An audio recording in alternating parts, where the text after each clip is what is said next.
Could Jayson Tatum actually come back this season? What just happened in Vegas might change everything. What if the injury that was supposed to end Jayson Tatum's season doesn't? That's the question now echoing in the hallways of NBA training facilities after an unexpected update sent shockwaves through the league. Just months removed from a devastating Achilles rupture, the kind of injury that has derailed careers and shattered timelines, Jayson Tatum has resurfaced in the most unlikely of places and in a way nobody anticipated. And the most shocking part, he might be ahead of schedule, way ahead. According to insiders who witnessed his movements at Chris Paul's CP3 Elite Camp in Las Vegas, Tatum didn't just show up, he showed out. No boot, no visible restraints, no signs of a player 2.5 months removed from one of basketball's most feared injuries. An anonymous NBA scout who was in the gym admitted, "I was kind of shocked to see how well he was moving." Shocked. That word alone tells you something bigger is at play. Let that sink in. Not only was Boston's franchise cornerstone active at an elite-level off-season camp, he was moving well. Some might say it's reckless optimism. Others will whisper, miracle, but the footage, the scout testimonials, and the context all paint a bigger picture. And that picture now includes the unthinkable, a possible return before the end of the 2025-26 season. But how is this even possible? We're talking about an Achilles tear, an injury that typically demands 9 to 12 months of recovery. Kevin Durant sat out an entire season. Kobe Bryant never truly came back the same. Even younger stars like Zach LaVine took their time. And yet, here's Tatum, just 27 years old, already training, already surprising professionals, already bending expectations. The difference, maybe it's not just physical. Tatum is known for his obsessive work ethic, his deep connection to CELTICS history, and his burning desire to chase greatness. This is not just another player trying to return to the court. This is a man trying to protect a legacy that's only getting started. A man who just won a championship. A man who was never supposed to fall this soon. And here's where it gets even more complicated. Boston's offseason was full of moves that some interpreted as waving the white flag on the upcoming season, letting veterans go, choosing not to overextend in free agency, leaning into financial flexibility rather than doubling down on another title push.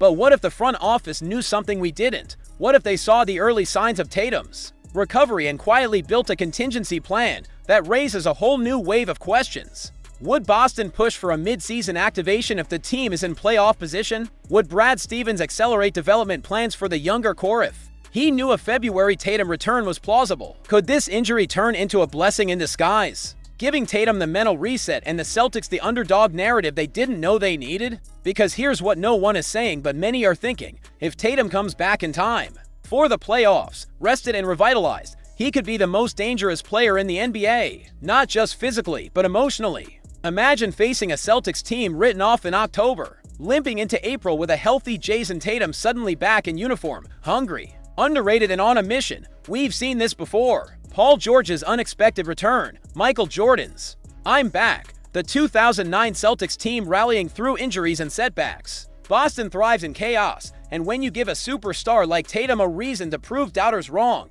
the script flips fast. So now the pressure isn't just on Tatum's Achilles. It's on the rest of the NBA, because if he beats the clock even by a few weeks, the Celtics' entire outlook changes. This isn't about salvaging a season. This is about shocking the league, rewriting expectations, and setting the stage for a second championship run that no one saw coming. And if you think this is just blind hope, think again. The scouts are talking, the workouts are happening, the movement is real. The question now is not if Tatum can come back. It's whether the Celtics will be ready when he does. What is Neemias really preparing for? The hidden comeback that could change Boston's entire rotation, called the Celtics' most unexpected X-factor, be a 26-year-old Portuguese center with 2 knee surgeries behind him. Neemias, a player many fans barely noticed during Boston's championship season, might just be crafting one of the most underrated comebacks in the entire league. While the spotlight remains fixed on Jayson Tatum's Achilles and Porzingis' lingering foot issues, something far more intriguing is happening quietly behind the scenes. And it all starts with a knee surgery that nobody seemed to take seriously until now. 10 weeks ago, Queta underwent arthroscopic surgery on his left knee, the same knee that had been bothering him for years, not months, years. Most players would have let that narrative eat them alive, but not Queta. He chose the off-season, right after the Celtics' playoff elimination, to finally confront the pain that had been stalking him for so long. And now, only a few weeks from Portugal's Eurobasket campaign, he's sprinting, rebounding and finishing drills with zero visible limitations. Wait, how? Think about it. This isn't just a story about someone getting healthy. This is about someone who has never been 100% in the NBA finally discovering what his true ceiling might be. What if Queta's numbers last year, 6.5 points, 5.1 rebounds, 0.8 blocks in limited minutes, were just the floor of what he can do when his body isn't holding him back, per 36 minutes? His stats were pushing double-double territory, and that was while managing chronic pain. Now ask yourself this: if Boston's front office knew Tatum might miss most of the regular season, if Porzingis remains a question mark physically, and if Al Horford is finally nearing his last ride, then who exactly is the big man this team might turn to when things get tight? Neemias Queta is not just recovering, he's ascending, quietly, methodically, and with an intensity that's catching the attention of those watching closely. He's not just another body in the paint, he could very well be the solution Boston didn't expect to rely on so soon. I feel like I'm on the right path, Queta said recently. But listen closer, that wasn't just rehab talk. That was a statement from a player who knows what it's like to get overlooked, first by Sacramento, then by the league. Even in Boston, his name only comes up when people run out of things to say about Tatum or Derek White or Drew Holiday. But now, the Celtics have him under a 3-year deal. He's the first NBA champion from Portugal, and he's turning into the best-conditioned big man on the roster, right when the team may need him most. At his own camp in Lisbon, Queta wasn't just jogging through light drills. He was pushed to exhaustion by Celtics assistant Taj Ridley. Sprint work, rebounding intensity, shooting mechanics, floor spacing drills. And not once did the knee give out. Not once did he slow down. Every single day, his conditioning improved. And while most fans were distracted by big trades or contract extensions, the Celtics may have just found something far more valuable: internal reinforcement. But here's where things get really spicy. There's a real possibility Queta starts games this season, not just comes off the bench, but anchors the front court. Look at the depth chart. Porzingis is a gamble. Horford is aging. Luke Kornet is serviceable but not built for a long playoff grind. Who does that leave? A 6'11", 260-pound center who has quietly become one of the most efficient per-minute producers on the roster and is finally pain-free. Is it a risk? Absolutely. But the Celtics took that risk last season when they signed him to a multi-year contract, instead of letting him walk like Sacramento did. And now that decision might pay off in ways no one could have imagined. There's a theory circulating among some close to the team that Queta's ceiling might not just be solid rotation big, that it might actually be starting caliber center on a championship team. That his footwork, now sharpened, and his explosiveness, now restored, could make him a disruptive force defensively and a reliable presence in pick-and-roll actions offensively. He's not flashy, but he's precise, controlled, powerful. And then there's this: what if Queta is not just recovering physically but evolving mentally? He mentioned being a new me, focusing on nutrition, movement patterns, and maximizing athleticism.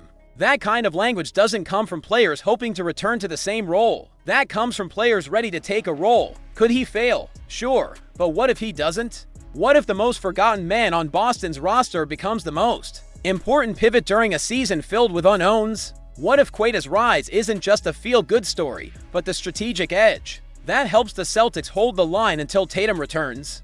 What if Boston's next dynasty piece is a 22-year-old warrior on the verge of exploding? What if the key to rebuilding the Celtics faster than anyone thought possible is hidden in Golden State, waiting for a phone call that changes everything? Jonathan Kuminga is not just another young player with upside. He is a ticking time bomb of potential trapped in a system that never gave him a real chance to lead. The moment he steps into a team willing to unleash him, everything could shift. And what if that team is the Boston Celtics? Let's address the elephant in the room. Boston's front office has spent the entire offseason walking a financial tightrope. The second apron is real, the penalties are punishing. And yet, beneath the surface, the Celtics are quietly shaping a new identity. One that might not look like the veteran lace contender of last year, but something more dangerous, more unpredictable, more explosive. The proposal: trade Derek White in a distant first-round pick for Jonathan Kuminga. Yes, White is beloved in Boston. Yes, he was a major part of the 2020 championship run, but this move isn't about the past. It's about building a future that doesn't take 3 to 5 years. It's about injecting raw athleticism, shot creation, and defensive chaos into A roster that's quietly starving for it. Why would Golden State do it? Because they're trying to win now, and Kuminga doesn't fit their timeline anymore. He wants a bigger role. He wants freedom. Boston can give him that, especially with Jayson Tatum sideline and the rotation looking more flexible than it has in years. Golden State gets a proven all-defensive guard who fits their system like a glove. The Celtics get a 22-year-old ready to break out. Everyone wins, but let's dig deeper. Why does this actually make sense for Boston? First, the money. Kuminga's projected cap hit sits around $20 million annually. By flipping White, Boston saves roughly $8 million against the second apron. That breathing room might be the difference between future flexibility and total cap lock. This isn't just a basketball move, it's a strategic chess play that keeps the front office's long-term plan alive. Second, the role. Kuminga has been buried behind veterans in Golden State. Still, he managed to average 15.3 points and 4.6 rebounds last season, often playing under 30 minutes per game. His shooting is improving, his first step is electric, and his frame is built for defensive havoc. What happens when he's finally given 35 minutes, a consistent green light, and a roster that believes in him? In Boston, he doesn't just get a chance, he gets a platform. Imagine Kuminga flanking Jaylen Brown, playing off of Anthony Simons and Peyton Pritchard, running in transition, crashing the boards, guarding multiple positions. The Celtics haven't had that type of physical wing force since prime Jeff Green, and even that comparison sells Kuminga short. And here's where it gets really wild. Kuminga's arrival might actually accelerate Tatum's return timeline. How? Because it gives Boston a cushion. They won't have to rush Tatum back if Kuminga helps stabilize the rotation and carries part of the offensive load. This creates a runway for Tatum to return fully healthy, possibly late this season, or if necessary, early next. And once that happens, the Celtics suddenly have one of the most athletic, positionless, and dangerous cores in the league. Tatum, Brown, Kuminga, Simons, Pritchard, that's speed, that's scoring, that's switchability, that's the future. And it's terrifying. Critics will point to Kuminga's inconsistencies. They'll say he hasn't proven he can be a star, but remember, Giannis was raw. Conley was a defensive specialist. Jaylen Brown himself was seen as one-dimensional. When he entered the league, what all of them needed was trust. Boston can give Kuminga that now.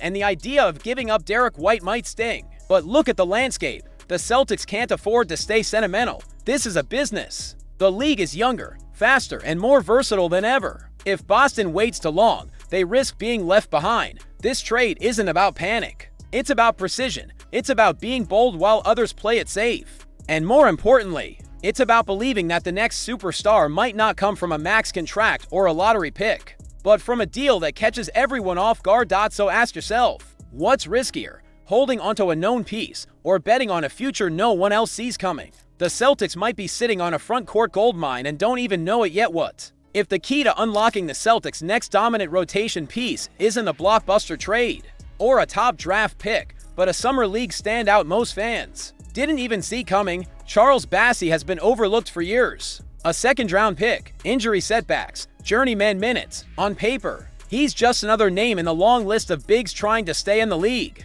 But behind the curtain, something much more important is happening. Bassey is healthy, hungry, and watching Boston like a hawk. And if the Celtics choose to ignore this opportunity, it might be a mistake they'll come to regret. Reports confirm that Bassey still hasn't signed overseas, despite early rumors connecting him to European powerhouse Partizan Belgrade. Why? Because he's still holding out for one thing, an NBA contract, and more specifically, a shot with Boston. That should raise eyebrows. This isn't a desperation move.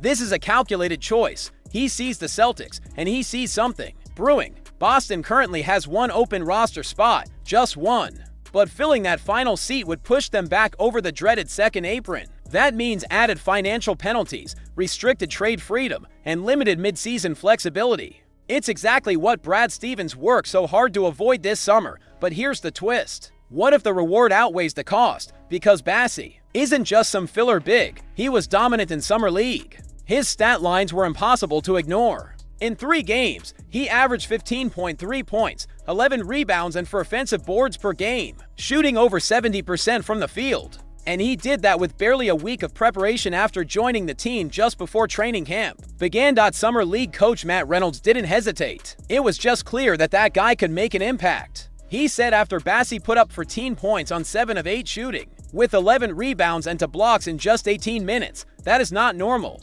That is not replaceable. That is production right now from a player who's already tested in the NBA. So what's the holdup? Money, the apron, luxury tax math. But here's where it gets interesting. Neemias Queta is coming off knee surgery. Kristaps Porzingis is a question mark. Al Horford is entering what might be his final season. And outside of Xavier Tillman and Luka Garza, there's very little front court depth that screams reliability. Boston has a fragile front line, and Bassey might be the insurance policy they didn't know they needed. Let's dig deeper. His per 36-minute numbers last season with San Antonio were elite. 15.1 points, 14.6 rebounds, and 2.9 blocks. That's elite production in the two areas Boston values most from its backup bigs, rebounding and rim protection. And that's not projection. That's what he actually did. The Celtics just gave Queta a 3-year deal after he averaged fewer points, rebounds, and blocks per 36 minutes. So the question becomes, why not Bassey too? Injury history.